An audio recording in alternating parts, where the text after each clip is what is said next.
Hey everybody, welcome to another episode of The Exercise Mechanic. Today we're going to be doing a deep dive on knee biomechanics. So that's the functional anatomy of the knee, as well as the biomechanical properties of the knee complex. I'm once again joined by my larger and hairier friend, Ryan. What's cracking? Ain't that the truth? I'm Very good, man. true. How are you? Excellent. Like I mentioned before, a little tired, but I'm excited about this topic. Talking about the knee, the anatomy, the complexities of the area, and then also how simple things are really in practice when it comes to training the area, whether it be for strength gain, soft tissue gain, or pain reduction. Generally, it tends to be kind of simple. And a lot of the components that are used to inform the decision making, not only there's the pain science side of things, but a lot of it is the biomechanical side of things. And so we're going to dig deep into that today. Before we talk about knee biomechanics, I think we need to first and foremost address what I think is maybe the elephant in the room, but that often isn't really discussed, which is, let's start by defining like what is biomechanics in the first place.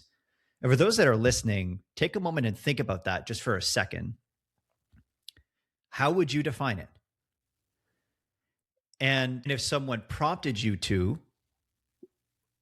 how would you break down, let's say, biomechanics into categories? Which categories would they be? And so think about that for a moment. I'll give you an extra second. How would you define biomechanics, and what would be the categories that you'd break them down into?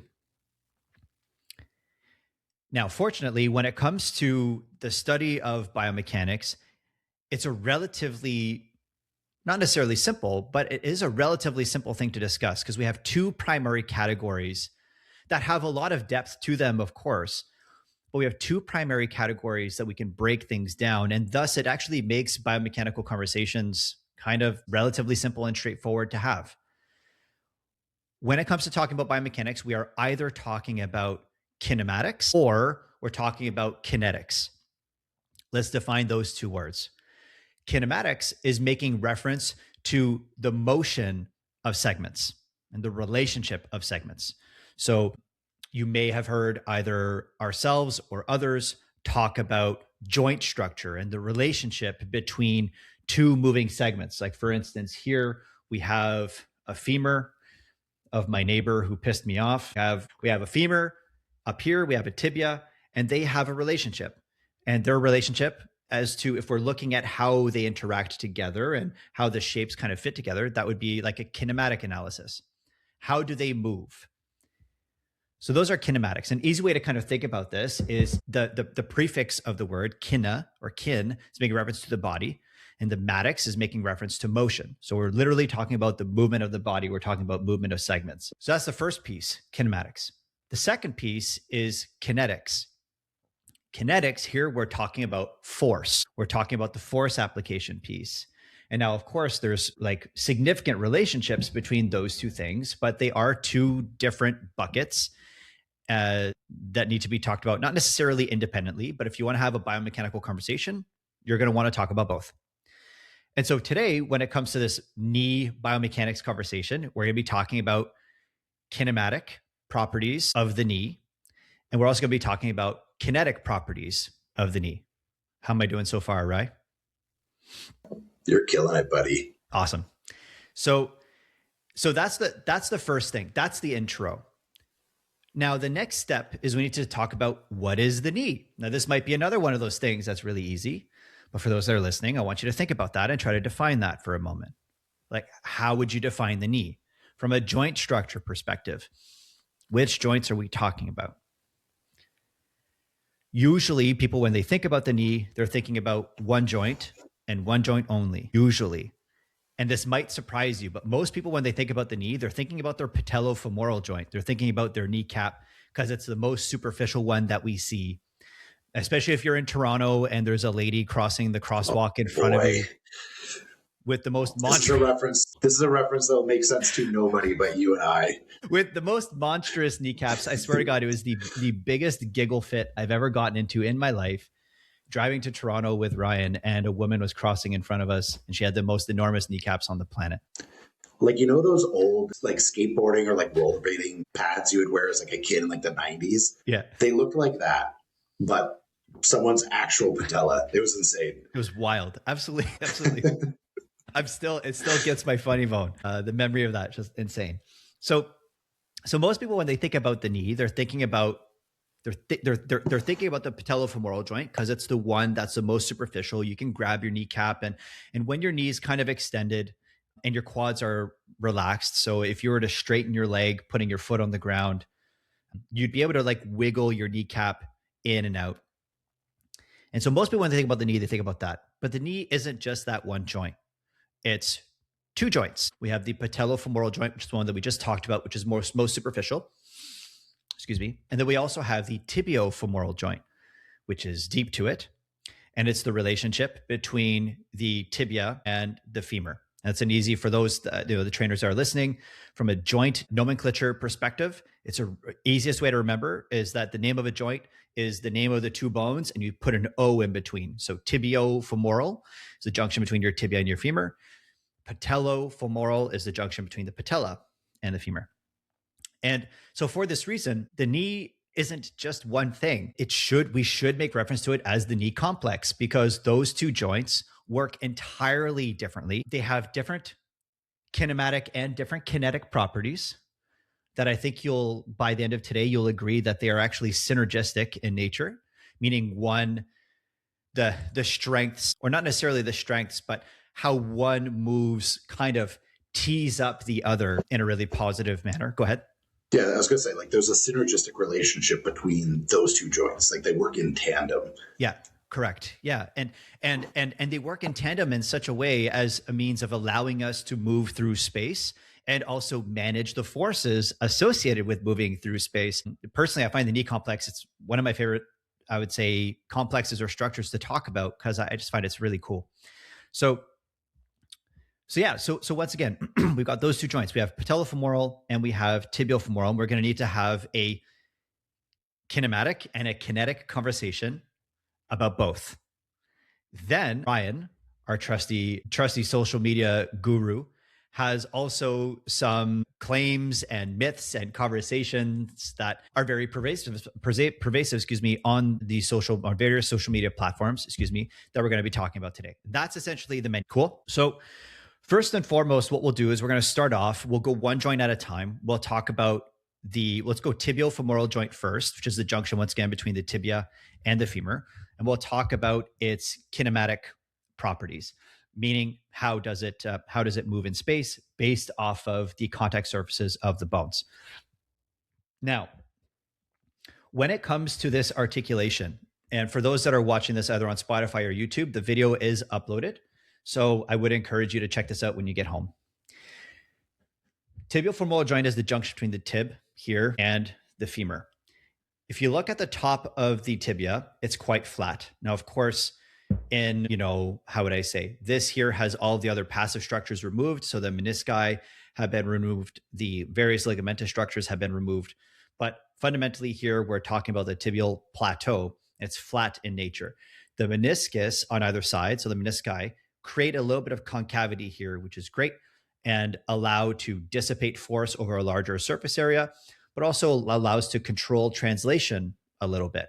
This is one of the properties of this joint, or one of the joint motions that the tibiofemoral joint is susceptible to, is translation, because it's flat, right? Like, you think of like an area that's flat is prone to shit rolling on it, right? And so the knee itself is very much like that. We have this flat surface here at the top of the tibia, and so it's prone potentially to translation created by a shear. And so we have various structures that actually help mitigate against translation. So for instance, in the internship and in our various courses, we kind of talk about, we have this anti-translation team in our knee that help mitigate against the transitory forces at the knee that are largely actually created by your quadriceps and also your hamstrings and your muscles. And we have these structures there that help keep your knee together. So we have the meniscus on either side. We also have your ACL and your PCL as well. And then, of course, there's also going to be your collateral ligaments on the side of the knee as well, which we'll get into later, which will check translation to a lesser degree, but eventually they would kick in as well. So this surface, once again, relatively flat. And then if we look at the bottom of the femur here, when the knee is extended, it's also relatively flat. And so when the knee is extended, we have a flat on flat surface. And so in this position, there isn't a lot of play at the joint. The joint becomes relatively locked. And that's what we call a joint's closed packed position. All synovial joints in the body have a closed packed position. And the closed packed position, I had trouble saying that. The closed packed position is the position in which a joint has the maximum amount of contact surface congruency, meaning there's the greatest amount of contact and the least amount of play. And then also usually by extension, the most amount of compression, which isn't a bad thing, just is what it is. And so when the knee's in full extension, we're in this closed packed position. As we start to bend our knee, you'll notice that the shape of the femur changes. It's not so much flat here. I always have trouble describing this, Rye. Would you say this is kind of like slightly more acute angle? Is that how you would describe that? Yeah, I mean, yeah, that's probably the best way. Oblong, I don't know. Oh boy, ob short. Ob short, hey-o. Right? So it goes from flat on flat to then this more oblong or more acute angle on flat. And so because there's less contact here, there's actually more play. For this reason, because of that feature, those features of the knee, the tibiofemoral joint is what we call a modified hinge joint. So it has 2 degrees of freedom. So unlike your elbow that just extends and bends, and you can't rotate the elbow, you can't bend it sideways, the knee straightens and bends, of course, as you know. If you've ever kicked a soccer ball or anything like that, you've extended your knee to kick the ball into the goal or what have you. You can bend your knee like you would, when you're squatting or doing a leg curl. But you also, right now, if you're seated, you can also turn your toes out and in, like kind of pivoting your heel on the floor. You can do that because the knee also moves in the transverse plane. And the reason why it can move in the transverse plane is because of these articular features. Cool? Makes sense? I think that this is also a good place, just as a little footnote for people who are listening. When we have any kind of conversation around anatomy and physiology, if you want to start to frame the way that you would study this, is function first and foremost is dictated by the structure. So as ET had mentioned, like the reason why we have this ability to rotate at the knee in that flexed position is due to the shape of those bones. 100%. Thank you so much, Rye. And this is why within the exercise mechanic, and honestly, all of their courses from other course providers that we recommend, they all start with structure, whether it be that it's a part of the conversation that and excuse me, the curriculum that they teach, or if it's not a part of the curriculum that they teach, it's a part of their thought process that informs how would I say, their recommendations, their protocols, etc. Like structure it sets the foundation for movement. You could have the most optimized neuromyofascial system. You could do all of the FST in the world. You could do name a therapy. You could do all of it. And if a joint is fused, it's not going to move. Or if a joint only has 20 degrees of freedom, it's only going to move 20 degrees. That's it, right? So it's an important piece of the conversation. It's a really unsexy part of the conversation. I mean, I disagree actually with that statement. I find that like talking about structure, I find it's really interesting and incredibly empowering, but it's something that isn't often at the table for fitness professionals. So I'm happy that you tabled that, Rye. Thanks a lot for that. All right. So the last thing that we're going to talk about here when it comes to the kinematic properties of the tibiofemoral joint is this thing called the screw home mechanism. We don't talk about this very much in our courses because it just hasn't been super relevant. But if we're having a biomechanical conversation of the knee, we should talk about the screw home mechanism. Now, what that is, if I pull this up, it should be visible here. So this here, for those watching, this is a right femur, okay? If I point this femur towards the camera, what you'll notice is this part here, this medial condyle, in terms of its total size, if we were to trace this, is actually larger than the lateral condyle, slightly. Now, what that the relevance of this is that as the knee is going into extension, the lateral condyle is going to stop gliding first. And then the medial condyle continues to glide. And so what that creates is in terminal knee extension, there's this locking mechanism that happens at the knee. And forgive me, I always am mistaken as to the direction. I believe that at terminal knee extension, we get slight tibial internal rotation, I believe. Like the tibial tuberosity moves medially. I'll have to double check that. But in any case, so that naturally happens at lockout. As your quads contract, as the tibial tuberosity gets pulled forward, the knee will lock as a result of the shape of the condyles. As you bend your knee concentrically, so if you were to flex your knee under load, we have this little muscle at the back of the knee. It's called your popliteus. And it's right at the back of the knee. There's an area called the popliteal fossa, which is an area that if ever you've had like meniscal damage, you may start to accumulate some fluid in this popliteal fossa. And so the popliteus is the muscle that has a very oblique attachment. It's technically, it is a knee flexor because it's posterior to the knee axis, but it's very, very, very oblique for this reason, that it initiates and helps pull you out of this locked knee position. And so that's very much what the popliteus does. Anything you want to add on that, Ryan? No, I was just going to say that's probably one of my favorite muscles strictly for the name. Okay. I've got, as an aside, but I think that everybody who's an anatomy nerd has like a favorite muscle or a favorite couple of muscles, whether that be the function or name. Popliteus is one of them for me, or coracobrachialis. Those are like my two. Sweet. Why popliteus?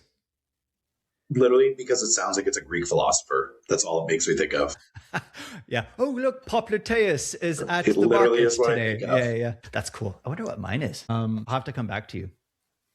I don't know if I have a favorite one. I think one thing, my favorite word associated to human biology by far is acetylcholine. Acetylcholine's a good one. That's a sexy word. I love that.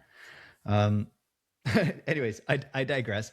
So from a kinematic perspective, we've got the flat on flat relationship of the tibial plateau with the end of the femur, the condyles, medial and lateral condyle of the knee. When you're in extension, flat on flat. As you start to bend your knee, we have the flat plateau with the more kind of acute angled, oblongly shaped distal end of the femur, which also, for what it's worth, and I'll come to you in a moment, Rye, is one of the things that potentiates deep knee flexion. If we didn't have this shape, if I bring this forward here, if we didn't have this shape, as we went into knee flexion, especially this notch at the back of the knee, if we didn't have that notch, our ability to get into deep knee flexion would be limited structurally. And so it's one of those things that like you can thank the fact that your bones are shaped this way, because that's one of the drivers for deep squats for you, or deep leg press, or Bulgarian split squats, what have you. What were we going to ask? Yeah. So I guess one thing just to clarify for everybody else too, we talked about the knee joint being a modified hinge joint. On average, how many degrees of rotation would you typically see, like with the tibia? Yeah, great question. We have far more tibial external rotation than internal rotation. Let me actually just Google this real quick. I've typically heard it in the 3 to 5 degree range, but this is again one of those things like I feel like I read that 10 years ago, and it's typically not relevant for my bodybuilding population. Yeah. So here, like I just did a quick Google search. We're looking at like roughly 10 to 15 degrees of external rotation. And it says up to 10 of internal. To be frank, I've very rarely seen, I think, more than, I think 10 sounds high for tibial internal rotation. And even I was going to say, like the 5 degrees internal rotation was what I had heard in the past. Yeah. And these are all measured from what people would call like an anatomically neutral. So if from terminal knee extension, you bent your knee to roughly 90 degrees without turning your toes in or out, and then you were to turn your toes out, externally rotating your knee joint, it would go roughly 10 to 15 degrees. And then if you brought it back to straight and then you tried turning in, based off of the very kind of quick Google search here, it said roughly 10 degrees of internal. I'd have more of a leaning to say something like in the vicinity of 5. And yeah, so not a ton. But also tibial external and internal rotation are things, especially tibial external rotation is something that is a requirement for knee valgus also. So if you have someone who has trouble dissipating force over distance, which is, I would say, arguably the primary mechanism or functional purpose of valgus, knee external rotation is a foundational component of that. Like valgus being knee flexion, hip internal rotation, knee external rotation. So even though the knee goes towards the midline, the knee is externally rotating, and that's an important piece to understand. And so so it's one of those things that it's a requirement for shock absorption. It's a requirement for, like, I'm going to say, quote unquote, optimal knee function. If we were to use optimal within the context of like improving as best we can local joint function, if the knee is designed to move in that way, it'd be a good thing to kind of keep on our radar. So we talked about all that. We talked about the screw home mechanism.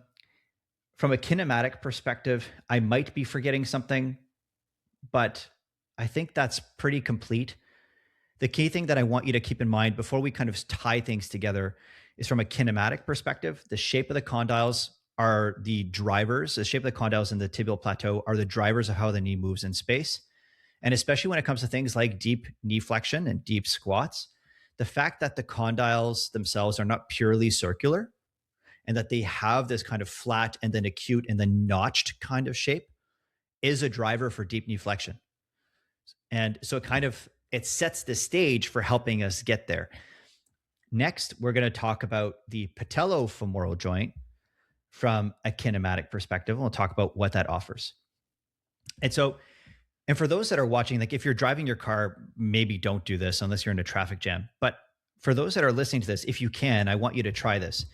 If you have a seat on your chair and you put your leg out kind of in front of you, so your leg is straight, but your leg is relaxed. If you take your patella, you can kind of wiggle it in and out, in and out. You can kind of play with it. Rye, are you able to do that on yours? I know your knee's a little bit jacked up, but if you're human, you'll likely have some play, especially if your quads aren't contracted and your knee is in terminal knee extension. You should have some play at your patella. Then, if you go into, oh no, not for you, Rye. I have a question. Normally, I've been throwing law balls up for you for answers that I kind of know. Sure.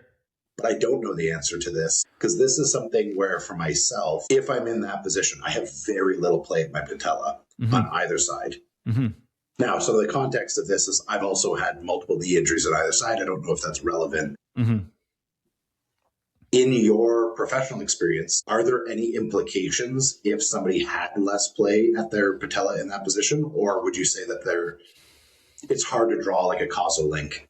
So what I would say, I would really, to be thorough, I would just make sure that we get you into position where you're able to get into terminal knee extension and you're as relaxed as possible. Usually, like one of the drivers, if you're in terminal knee extension and your kneecap doesn't move much laterally or at all, it's likely because there's just a lot of tone specifically at your quadriceps, which if you've had injuries, that would make tons of sense. That would actually make sense. And so there might be a vigilance around that area that you're experiencing that's making it hard to detect the lateral movement and play available there. That would be my guess. And then the second is the patella fits in this groove. So this groove is called your trochlear groove. Patella is kind of this wedge-shaped bone, a little bit like the top is convex and the base here kind of like has this kind of triangular type shape, and it fits perfectly in here. And so I think it would be very possible to say that there's probably variations. Actually, I know there's variations in the depth of people's trochlear grooves. Some people's grooves are slightly more shallow, and other folks, it's deep, like, the Grand Canyon. So maybe you have a really deep Grand Canyon-esque trochlear groove that makes it, or that gives you a little bit less play. That would be my off-the-cuff answer. I have a follow-up, but I know we're getting sidetracked here, but now this is my own curiosity. I have a follow-up to that, actually. Again, I don't know if you have the answer to this. never something I've ever looked up. We know that sport performance in any capacity is obviously largely genetics dependent. Yeah. And a part of that genetics is our structure. So, Mm-hmm. like, for example, I think I actually read something. Menno Henselman puts out a lot of, literature that he's come across on social media. And I saw something either yesterday or the day before that essentially bony, like our skeleton is the greatest predictor of strength and muscularity, which without too much investigation kind of makes sense to me. I would be curious if the side, because we know, I know you're going to get to this, we know that the patella is an integral part to force production of the quadricep. Mm-hmm. Would the size of that patella and or size of that trochlear groove have implications to, say, somebody's capacity to perform a squat or a leg press, essentially just produce force from the quads? Yeah, I mean, I'd say that's very likely. If we think of, folks when you were younger, you may have tried this kind of, I don't know if this was in museums or something, but like you could try this idea of like laying down on a bed of nails. You know what I'm talking about? I'm not sure if that was something I imagined or if you put your hand on it or if you could actually lay down on it. I think it was at the Science and Tech Museum in Ottawa. Yeah. So, you think of like if Ryan, you're what, like 245 now, right now? Just curious. Yeah, 245, 250. Yeah. So let's say 245. If we took Ryan and we laid him down on one nail, that's called a piercing, right? That's going through this dude. But if we take Ryan and we lay him down on 1,000 nails, he'll likely feel like pressure points from certain ones more than others. But the more nails there are, and the more surface area that his body weight is distributed over, the greater his ability to tolerate the stressor coming from the nail interacting with his skin. Does that make sense? And so I would say for sure, if you have structure that is more encompassing, if you have greater surface area through which to distribute force, I could see how that would be a driver of force tolerance. And then also that most likely by extension, force production and being able to do so repeatedly and accrue muscle tissue and those types of things. That would be my guess. I do think that that's a very logical connection that you made, and I would agree. So when it comes to, I almost muted myself. There we go. So when it comes to the patella and the trochlear groove, once again, we have this patella kind of gliding through this groove. And once again, for those that are listening, if you can have your knee kind of extended, you'll be able to wiggle your kneecap in and out, or most likely you should be able to. And if you don't have much play, you'll likely have more play at terminal knee extension than if you bend your knee to, let's say, 90-ish degrees. And even Rye, if you tried that right now, if you bend your knee to 90 and you try wiggling your kneecap in and out, even though it didn't move very much when you're extended, it's probably moving like less when your knee is flexed in contrast to extended. Am I wrong? Yeah, it's very little in either position. Cool. Okay. Yeah. So it's just just really consistent. So for most people, the reason why we tend to see less play when the knee is bent in contrast to when the knee is flexed is for two reasons. Number one, when the knee is extended and the quads aren't contracting, in that position, the kneecap actually has very little contact surface with the trochlea. So it isn't in the groove as much at terminal knee extension. So there's less contact surface or a lesser contact surface relationship at lockout. And thus we can, that's one of the drivers to being able to wiggle it in and out. In addition, especially if you're in terminal knee extension and your quads are relaxed, your quadriceps, when they contract, are going to compress your patella into the trochlear groove. And this is because we have this kind of resultant line of pull from the superior quadriceps tendon, you can think of it that way, and then the inferior quadriceps tendon, or proximal and distal. When they work together, they create this resulting pull where the patella gets compressed in the groove. So if you contract your quads really hard and you try to wiggle your kneecap, it's going to move even less than at terminal knee extension. Now, that same compression into the groove happens when you bend your knee. So as you bend your knee, even though you may not be flexing your quadriceps, there's going to be an increase in passive tone coming from the quadriceps group, which is going to be one of the drivers to compressing the patella in the trochlear groove. And also, the contact surface relationship also increases in that position. So, once again, from a kinematic perspective, at lockout, less contact. As you bend your knee, more contact. So, what's really cool with this is the tibiofemoral joint allows you to go into deep knee flexion, and the patellofemoral joint, because of this relationship of less contact at lockout and more contact as you start going down, you have greater surface area through which to distribute the compressive loads associated with quad contractions that are associated with deep knee flexion as you go down into your deep squat or your leg press or your lunge and those types of things. So you could very much make the argument that your knee was designed to bring you into and to tolerate deep knee flexion. I think you can make a biomechanical argument for that, which is one of the reasons why I love this knee complex so much. I think it's really cool. So that actually, I'm going to use this as a little tangent. I remember reading an article, might be close to 10 years ago now, and it was a deep dive in actually looking at where sort of this myth of deep knee flexion, like deep squatting, was what the article had talked about being bad for the knees. Because I think everyone's heard that myth. Like, don't squat past 90 degrees, which I want to talk about that as well. But sure. Essentially, like deep knee flexion being bad for your knees. And there was a football team in, I think it was 1960, 61. It was a college football program.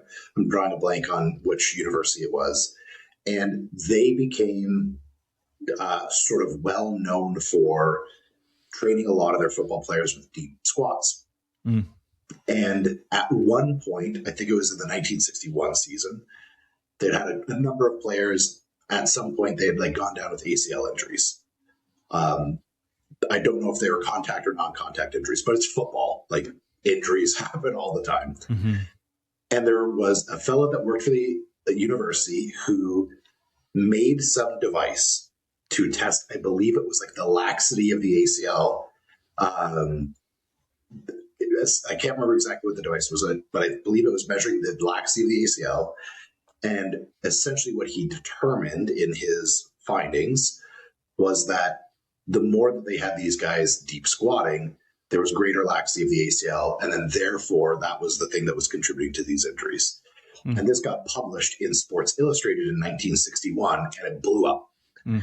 The problem is the device that he came up with is a made-up device. No one has ever been able to replicate his findings. So it was just literally like a quack doctor. I'm honestly going to draw a parallel. I don't care if I annoy people here. It's like the original anti-vax guy that said that vaccines give people autism. Right. And everybody in the science community exiled this guy, and he lost his medical license.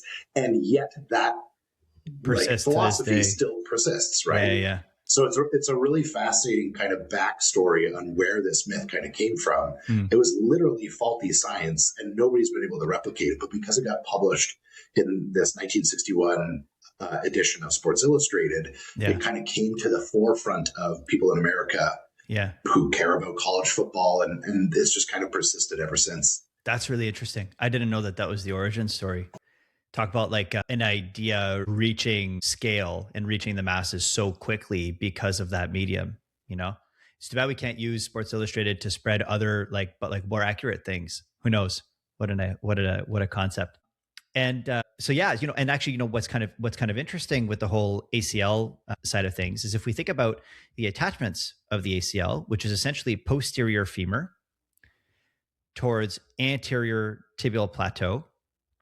What the ACL does is it primarily is going to check or prevent the anterior translation of the tibia on the femur against, and this may, unless we're talking about contact injuries here and like acute moments, maybe in a sporting context, but the vast majority of ACL tears are driven by the quadriceps. Like the quadriceps, when they contract, they create anterior translation at the tibiofemoral joint. And if it wasn't for the ACL and the other kind of like anterior translation team, and the co-contraction coming from muscles on the backside of the knee axis, your quads left to their own devices could rip your knee apart. And this is something that applies to all muscles in the body. Like your pec, left to its own devices, could absolutely rip your GH joint apart. And fortunately, it doesn't do that because it's all managed and controlled by our nervous systems. But that's very much just kind of how it is, you know? And so what's interesting with this is end range knee extension. So when your knee's fully locked out, that's one of the positions where we see the greatest tension on the ACL, you know? And so a lot of people would think that it's the bottom, but I mean, there's high loads at the bottom. And so the knee is stressed in a different manner. But if we're thinking about the amount of tension on the ACL driven by the position of the knee, so the kinematics of the ACL, or the kinetics of the ACL as influenced by the kinematics of the knee, it's end range knee extension that's going to be putting a lot of load on that structure. So I actually have two questions. If we want to pull on this Sure. ACL thread a little bit, if that doesn't deter you or Sure. Yeah, sure. Let's derail you too much. So one of this is actually a good segue into one of the questions that I had. We had talked about this beforehand. You know, this is also partially maybe equipping people with how to properly assess claims that they see on social media. So I had mentioned before we started recording, Adam Meekins had done one of those like response videos to this. I'll say gangly old man trainer. Sure. Who, if you ever go to his page, I've honestly forgotten his name because I didn't want to pay him much attention. He essentially just goes through every single piece of equipment you could possibly find at a gym and tells you that you're going to die if you use it effectively.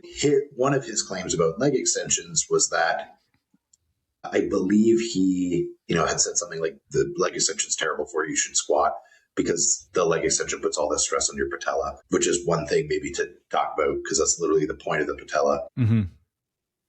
But could you also make an argument if we're talking about, equipping people to better withstand potentially or mitigate against like ACL injuries in sport? And people talk about machines being non-functional. So if we talk about that terminal knee extension being the position where the ACL is actually going to experience the most amount of tension, mm-hmm.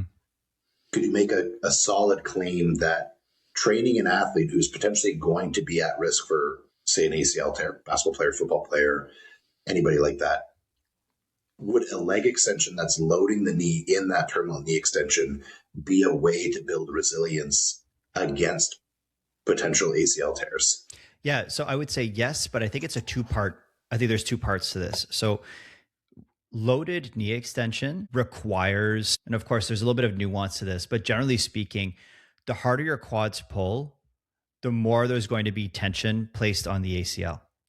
And so if you want to prepare that local structure to be able to withstand high amplitudes of load, yeah, leg extension is fantastic, as is a leg press, as are squats. Any lower body exercise where your quads are working really hard are fantastic for building loading and thus potentially building resilience in the ACL. So I think that's really great. So I would say yes. The second part that I would say to this is that there's also the like skill component associated with sport. And so I would say build up the components and then also practice the skill of being able to change direction in a manner that distributes load, which then, by distributing load, we decrease the individual stressors on the individual components, and then we may not overload an area beyond its capacity. So I would say yes, for sure. And also a leg extension on its own is probably not adequate, you know what I mean? Or sufficient, but it's definitely not noxious. Like a lot of people view, because you talked about one of the things that this guy said in this piece of content, which was that like, oh, careful if you don't do a leg extension unless you are purposefully trying to obliterate your patella, because each time you contract and you come up, your quads are compressing your kneecap into that trochlear groove. And it's like, well, yeah, that's how quadriceps work. You think of like, we didn't talk about the kinematics necessarily of the patellofemoral joint a ton, but one of the things that it does is that patella, which is a sesamoid bone, is God has inserted this sesamoid bone into your tendon. And I joke about the God thing, but essentially when you're born, your quadriceps have this sesamoid bone that's inserted in it. And what that does is it increases the moment arm of your quadriceps. So it increases the mechanical ability and the efficiency of the quadriceps to create knee extensor torque at the tibiofemoral joint. And one of the byproducts of that is that the patella gets compressed in the trochlear groove. But like that happens on every single step you take. With every squat you take, you're compressing the patella and trochlear groove. So it's not something to be afraid of, but it is one of those things that, once again, if you haven't heard of this before and you haven't been walked through that this is a normal thing, that kind of advice or statement could absolutely deter you from doing an exercise that has the potential of being really fantastic for you or your clients. But because one piece of information was taken and sensationalized and was, surrounded with catastrophic language and body language, we are now afraid of this thing that is 100% completely natural. And prior to talking, one of the things that you had mentioned was shear, because this is one of those things that we hear often when it comes to the spine. We hear it often when it comes to the knee. We don't really hear about it a lot with other joints like the shoulder or hips and stuff like that, which is surprising, especially for the shoulder, because that's another joint that's quite susceptible to, I'm not going to say susceptible to shear forces, but shear and the translation it could create could be a problem for a GH joint because it's a joint that's susceptible to translation. We'll maybe save that for another podcast. But shear is another one of those words that's weaponized. Oh, careful. There's too much shear in this exercise. But the truth is about shear, like compression, like torsion, like tension, they're just the names of forces. And every single one of those forces are required for human movement. Like you can't have human movement without some kind of shear happening at your joints. It's a requirement for synovial joints to move. And so in the same way that, like, compression, like right now your vertebral bodies are compressed because you're seated, that's not a problem. But if you were to go and put you in a trash compactor and turn it on, that's probably a problem, right? So compression in certain contexts at certain amplitudes is a problem, but in most it isn't. The same thing with shear, the same thing with, like, joint distraction. Like if you were to hang from a pull-up bar, it's not a problem. But back in the day, they used to torture people with joint distraction. They used to put them on the rack. You remember that, Rye? It's the William Wallace. It's the origin of FST. Right? Who is William Wallace? Really? Dude, you don't know? I'm bad at this stuff, man. I told you like 4 podcasts ago, stop sharing facts about things other than training because I sound like a total idiot every single time. So the Coles, I have to do this on the podcast. And for anybody that doesn't know, shame on you if you don't know William Wallace. It's probably one of, if not the most famous Scotsman of all time. Sorry. Literally the movie Braveheart is about him. Oh, really? Okay, cool. So he was like an integral figure in the, I guess you could say, like the liberation of Scotland from English rule. And when he was eventually captured, tortured, and killed, here's the trigger warning for anybody as an aside, because I go down these rabbit holes with history and I find it really fascinating. This thought that I often have whenever I read things, because you read these historical figures and they're all dead because they're in the 1300s and whatnot. Yeah. Dying in the 21st century is a luxury compared to what everybody went through prior to this point in time. Like every time I read, it's like, and so died in this way, and it's horrific. Right. William Wallace, top of the list for sure. So he was captured. They tied him up and they dragged him by horse around town.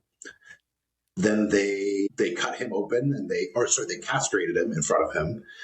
They cut him open, so like disemboweled him while he was alive and burned his bowels while he was alive. And then they quartered him and sent his body parts to different parts of Scotland and England to deter anybody else who was going to try to have an uprising against England.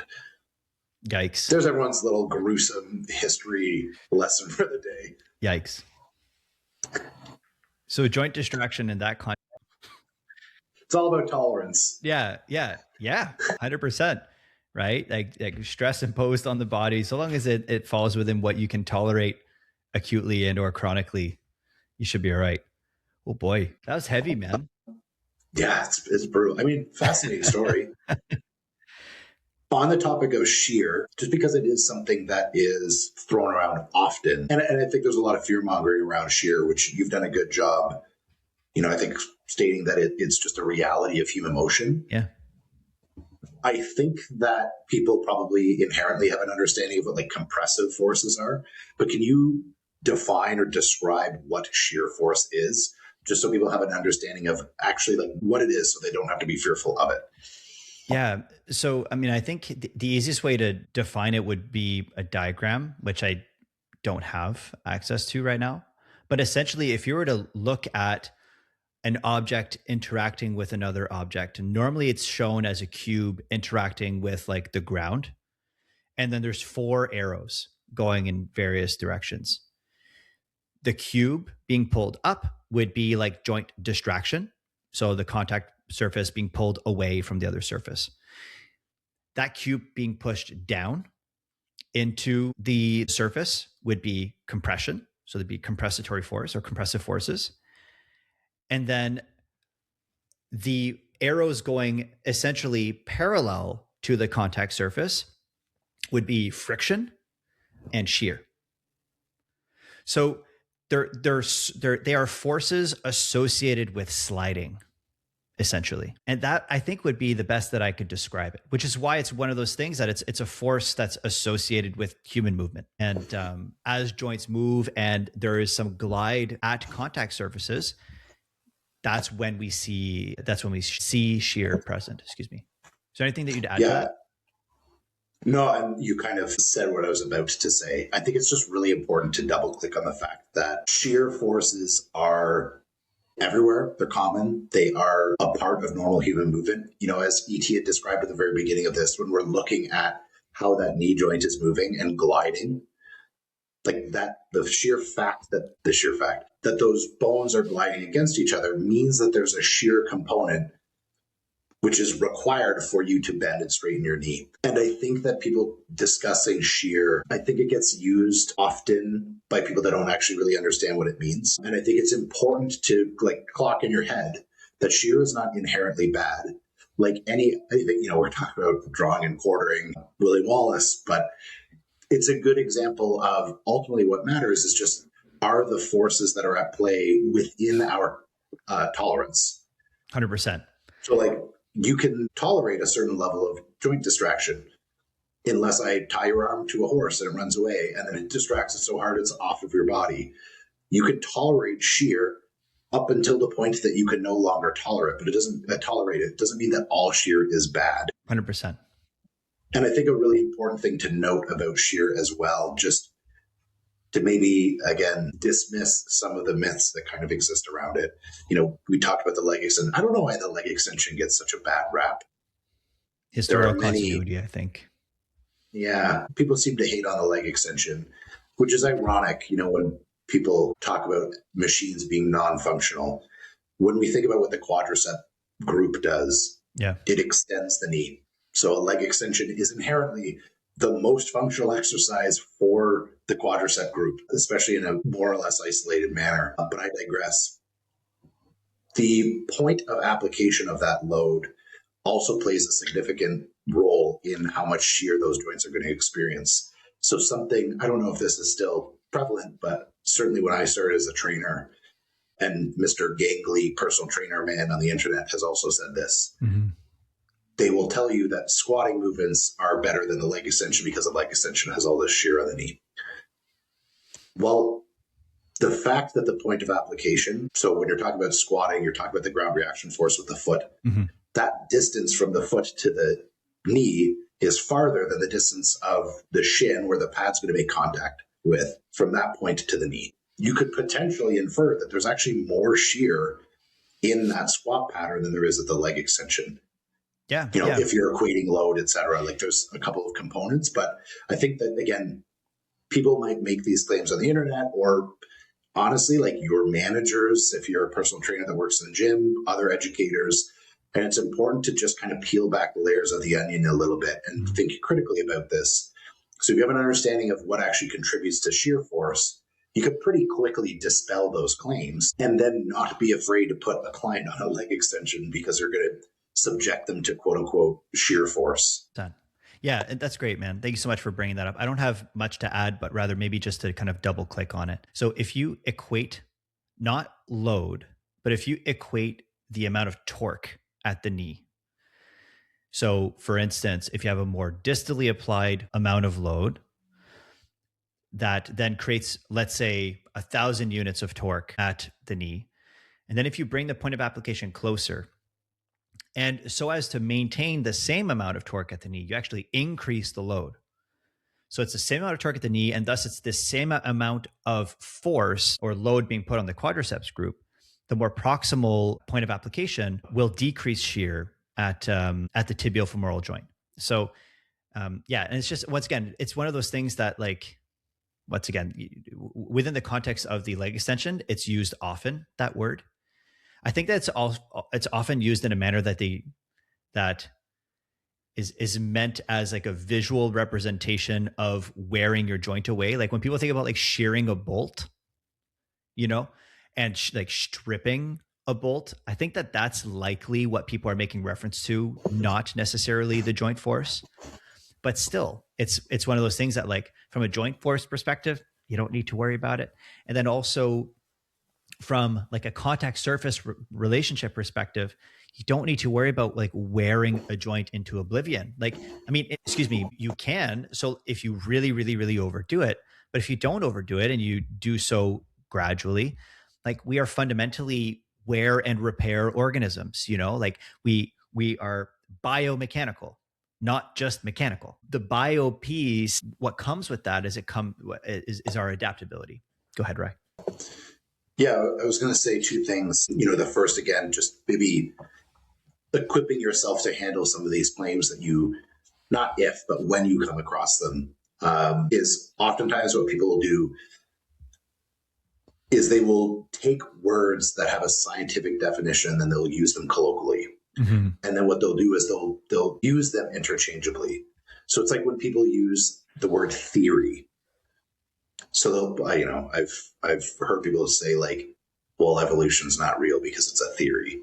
And the problem is theory, when you're using it in just a literary sense, more accurately translates to hypothesis in a scientific sense. Scientific theory has a very distinct definition, and it does not mean that something is whimsical or just a guess. Similarly, as you had said, shear from a physics standpoint has a very finite definition, but people might use that in a colloquial sense, and then something gets lost in translation. So I think that's something that's important, is just understanding the terms that we're using and have them to be very clearly defined.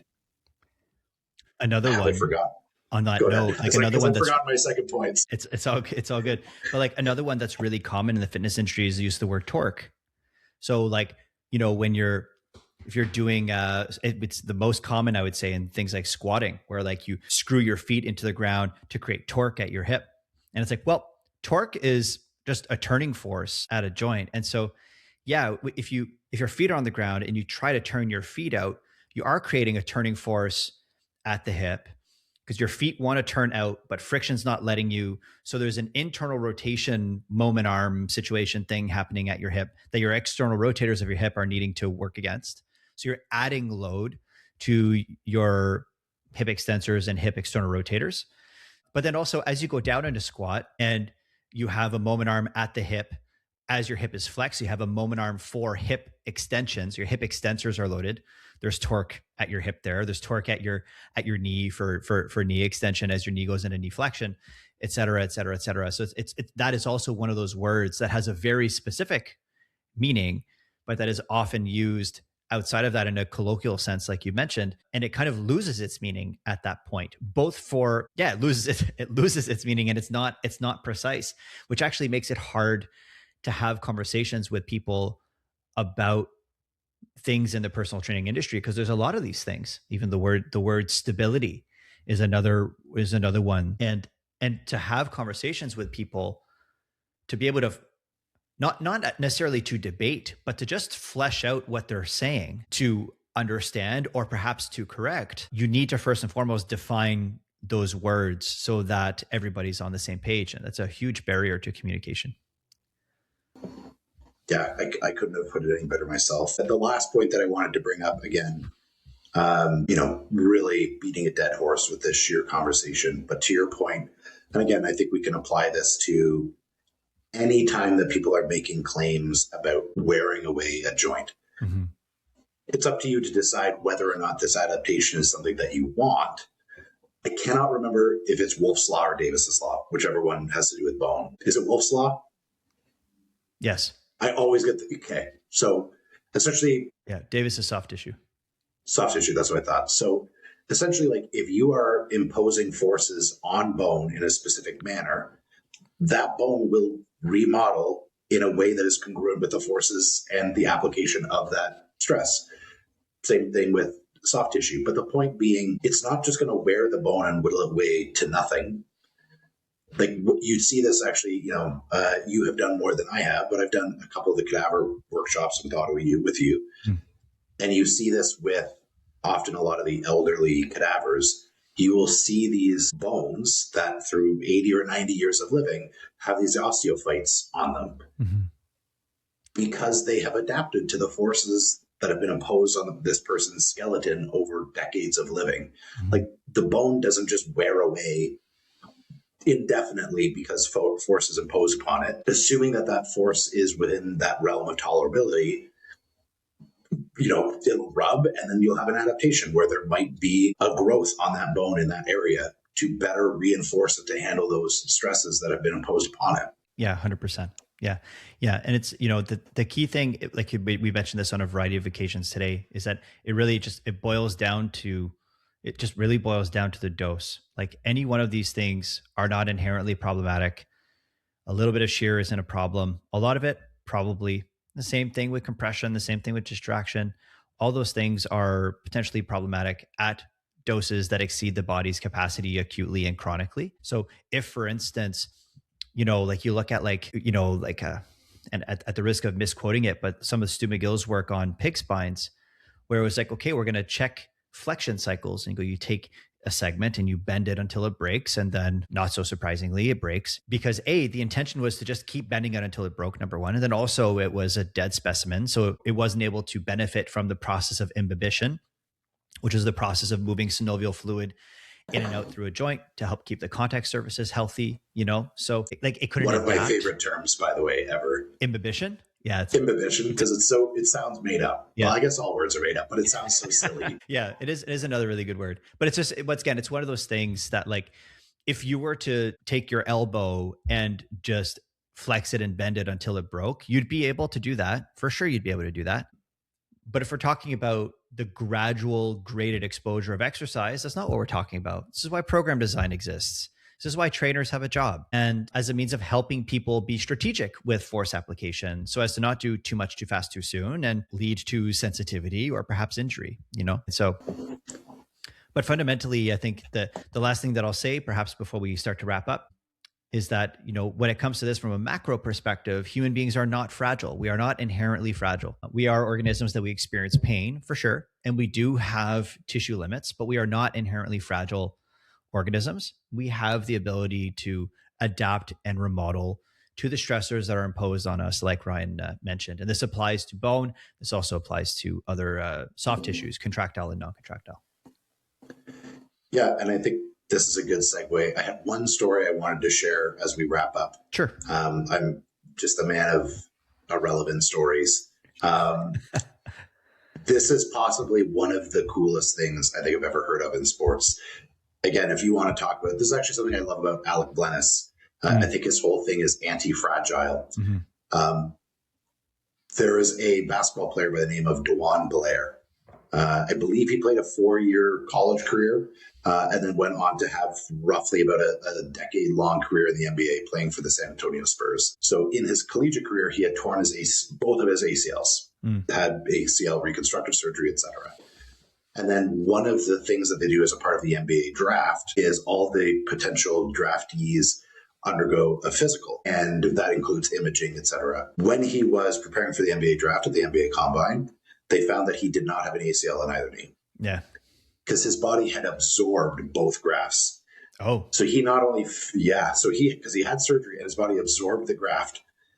So unbeknownst to him, he finished his college career and then he played the rest of his MBA career without an ACL in either knee. Yeah, that's and wild. MBA, he was a big man. Like this guy's rebounding and hitting guys and stuff. So if you ever think that your body is fragile, understand that the human body is capable of playing in the NBA without an ACL in either knee. Yeah, really, really high quad amplitudes also in the NBA, big time, right? And this is one of the things. Like I've had some clients also who have completely ruptured their ACL, and they're presented options. They're like, surgery or non-surgical intervention. And normally the recommendation is to try non-surgical intervention to see whether or not that'll work for you, because as much as the ACL is a very important like joint managing structure of the tibiofemoral joint, it isn't the only one.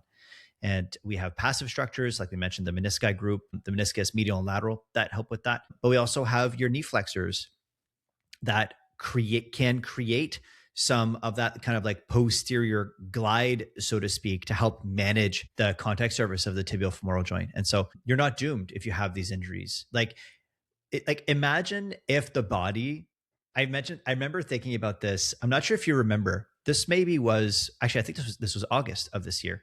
I'd done a monster hike in Switzerland, and I was coming back and I was walking through like the various, what they call like the alpage. So like the upper levels where cows graze. And it was just loaded with cow poop and just holes everywhere from where the cows were walking. And I have a pretty good balance. And so I was working my way home, kind of working my way through this field. And the amount of valgus and weird movements that was happening in my knee made me laugh, because I looked down at my legs just like wobbling all over the place. It's like, this is wild. And the thought that came to my mind that I then shared in stories was, man, it's such a good thing that the body has so many layers of like redundancy and so many different ways to create an outcome. Like we're not like an organism that is like the sum of a whole bunch of linear relationships. Like if we could have a map, like a visualization of the body, the various structures and the interplay between all of them, it would look like the craziest fucking spider web that you've never seen. And so because we have a whole bunch of like fail safes and a whole bunch of other ways to accomplish various tasks, whether it be blood vessels that are able to bring blood to, various parts of the body, that like if one gets blocked, there's a back road and there's another back road and there's the detour where, so we can get blood to a whole bunch of different areas, because we fortunately, there isn't just one way when it comes to blood flow.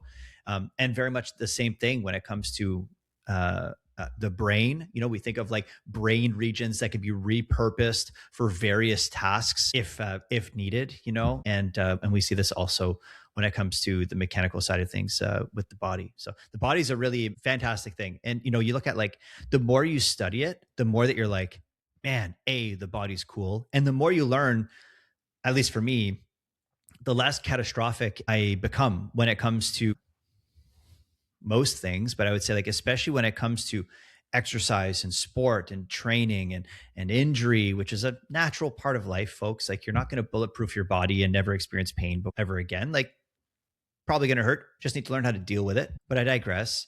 Like the body's this amazing organism that has so much redundancy baked into it, and we're not fragile. And if we're thinking of like something that you could take when you're working with your clientele, this is one really enormous theme that you could take that will set you apart from the vast majority of other fitness professionals in the world. Because generally speaking, our industry is ruled by